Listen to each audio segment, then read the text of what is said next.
ಮಂಡ್ಯದಾದ್ಯಂತ ಕೂಡ ಭಾರಿ ಮಳೆ ಆಗ್ತಾ ಇರೋದ್ರಿಂದ ಕಾವೇರಿ ನದಿ ಕೂಡ ಉಕ್ಕಿ ಹರಿತಾ ಇದೆ. ಜೊತೆಗೆ ಬಾಗಿನ ಅರ್ಪಣೆ ಮಾಡಬೇಕು ಅಂತ ಕೂಡ ಡಿಸಿಎಂ ಡಿಕೆ ಶಿವಕುಮಾರ್ ಅವರು ಪ್ಲಾನ್ ಮಾಡಿಕೊಂಡಿದ್ದಾರೆ.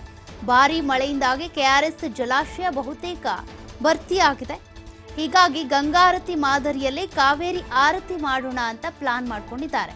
ಮಂಡ್ಯದಲ್ಲಿ ಕೆಆರ್ಎಸ್ ಜಲಾಶಯವನ್ನ ವೀಕ್ಷಣೆ ಮಾಡಿ ಡಿಸಿಎಂ ಡಿಕೆ ಶಿವಕುಮಾರ್ ಅವರು ಪ್ರತಿಕ್ರಿಯೆ ಕೊಟ್ಟಿದ್ದಾರೆ. ಪ್ರವಾಸೋದ್ಯಮಕ್ಕೆ ಉತ್ತೇಜನದ ದೃಷ್ಟಿಯಿಂದ ಈ ಕಾರ್ಯಕ್ರಮವನ್ನ ಮಾಡಬೇಕು, ಕಾವೇರಿ ಬೃಂದಾವನಕ್ಕೆ ಹೊಸ ರೂಪವನ್ನ ಕೊಡಬೇಕು ಅಂತ ನಿರ್ಧಾರ ಮಾಡಿದ್ದೇವೆ ಅಂತ ಶೀಘ್ರದಲ್ಲೇ ಕ್ಯಾಬಿನೆಟ್ ಮುಂದೆ ಚರ್ಚಿಸಿ ತೀರ್ಮಾನವನ್ನ ತೆಗೆದುಕೊಳ್ತೀವಿ ಅಂತ ಡಿಸಿಎಂ ಡಿಕೆ ಶಿವಕುಮಾರ್ ಅವರು ಹೇಳಿದ್ದಾರೆ.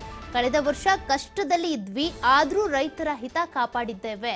ಈ ಬಾರಿ ಮಳೆ ಅಂತೂ ಬಹುತೇಕವಾಗಿ ಆಗಿದೆ, ಕೆಆರ್ಎಸ್ ಕೂಡ ಭರ್ತಿ ಆಗಿದೆ. ಹೀಗಾಗಿ ಗಂಗಾರತಿಯ ಮಾದರಿಯಲ್ಲೇ ಇಲ್ಲೂ ಕೂಡ ಕಾವೇರಿಗೆ ಆರತಿಯನ್ನ ಮಾಡಬೇಕು ಅಂತೇಳಿ ಡಿಸಿಎಂ ಡಿಕೆ ಶಿವಕುಮಾರ್ ಅವರು ಮಾತನಾಡಿದ್ದಾರೆ.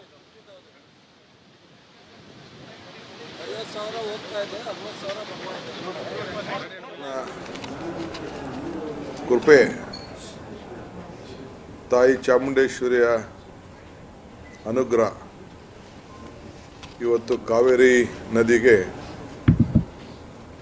ನಾವೆಲ್ಲ ಬಾಗಿನ ಅರ್ಪಣೆ ಮಾಡುವಂಥ ಒಂದು ಸೌಭಾಗ್ಯ ಈ ವರ್ಷ ನಮಗೆ ದೊರೆತಿದೆ. ಕಳೆದ ವರ್ಷ ಭಾಳ ಕಷ್ಟದಲ್ಲಿದ್ದೋ,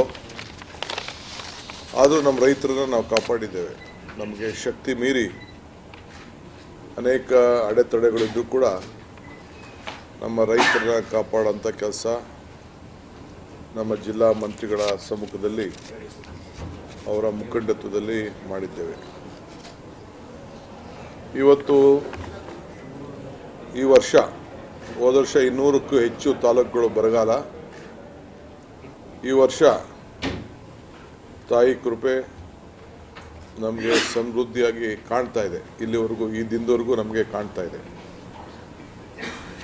ತಮಗೀಗಾಗಲೇ ಗೊತ್ತಿದೆ ಏನು ಕಾವೇರಿಯ ಅಥಾರಿಟಿ ಏನಿದೆ,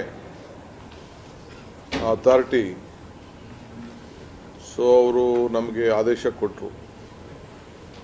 40 TMC ಬಿಡಬೇಕಾಗಿತ್ತು. 40 TMC ಬಿಡಬೇಕಾಗಿತ್ತು.